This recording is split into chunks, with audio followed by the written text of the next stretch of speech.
Thompson obviously a little down. So is Steph Curry after the ankle situation. More coverage. We go back to Oracle and Greg Papa. Greg? All right, Feldy, thank you. And the Warriors tied the game at 65 in the third quarter and a Steph Curry three. And then the Spurs, and in particular Manu Ginobili, took the game over. Let's bring Gary St. Jean, Jim Barnett, and Mitch Richmond back into the conversation. Tony Parker at that point came off a screen following Steph. He went down, injured his calf. Ginobili came in, and I think this is where the Spurs rescued the game. A 14-4 run to close the third quarter, and it was the brilliance, the shooting, the passing of Manu Ginobili, Saint. That's vintage Manu Ginobili. At the half, he had nothing, a goose egg, and yet he was needed to come in there to give Parker a blow. And I just thought he was special. Not only did he facilitate off the dribble and find his teammates, he was able to knock down a couple threes. This has been going on ever since he came to the Spurs. He's a wild card. We know what Duncan's going to do, and I thought that was vintage Parker. But when Ginobili gets going, that's what makes them special. And for the game, they shot 50%, Jim, and we shot 40. And at the end of the day, you can't play a B-minus game to beat a four-time champion. They're ready to go. They don't beat themselves. They certainly didn't tonight. And that 14-4 run gave them a 10-point advantage at the end of the third quarter. And that's the way they played all night. The Warriors would catch up, but it didn't bother them at all. And they went ahead and did the runs that they needed.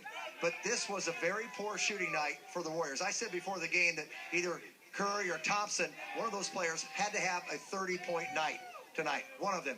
No Warrior scored 20 points tonight. Every Warrior was down below 20, so they just did not get enough points from one or more of their people. And they were relegated to half-court offense. In order for the Warriors to thrive, and you see the way they score, particularly getting Thompson out, they've got to push the ball ahead when they get a fast break situation. Only 9 fast break points tonight.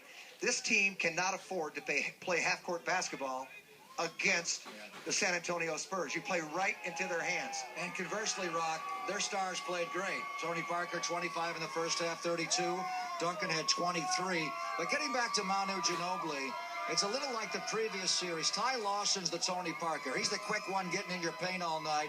Manu Ginobili is more like Andre Miller, where he's going in slow, but he's taking it into your body, and he's so crafty with the Euro step. He's a hard guy to cover both beyond the line and when he's driving it at the rim. Well, he is, because one thing he does is that he makes sure he gets to the foul line. And sometimes he's going to take a three. Sometimes he's going to go into your body so he can slow the pace down, get him some free throws. So he puts the defense at a bad position, and he gets you in foul trouble. I think tonight that we knew that the players are going to play great.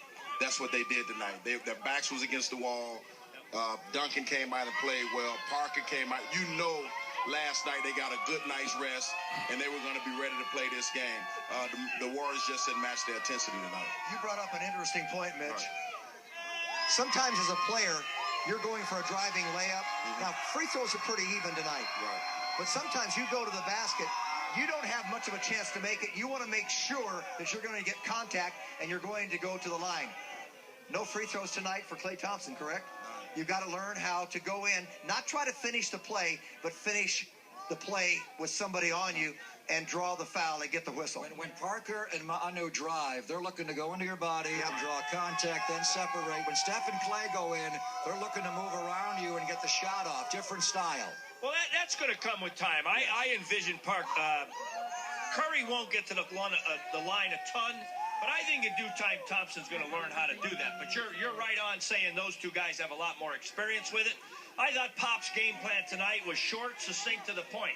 We're going to go into Duncan. We're going to challenge down there in the paint. And if that's not going, we're going up high whenever Parker and Duncan are in. And they were running that high pick all night long. And that was it. They kept it simple, and they really prospered from it. And tonight also, Diaw. You know, Diaw was really big. When they put Green on him, he put him down in the paint. He got about 6 points, taking him down low, just scoring over him. So you really couldn't hide Green tonight playing against the big guys, shooting the threes. He had to play some defense. Usually Diaw just wants to pass the ball. He does not want to shoot it. But at times tonight, he looked to score the ball. All right, let's head back inside the studio. We'll be here throughout Sportsnet Central going an hour tonight. But for now, let's go back inside the studio and rejoin Dave Feldman. Feldy.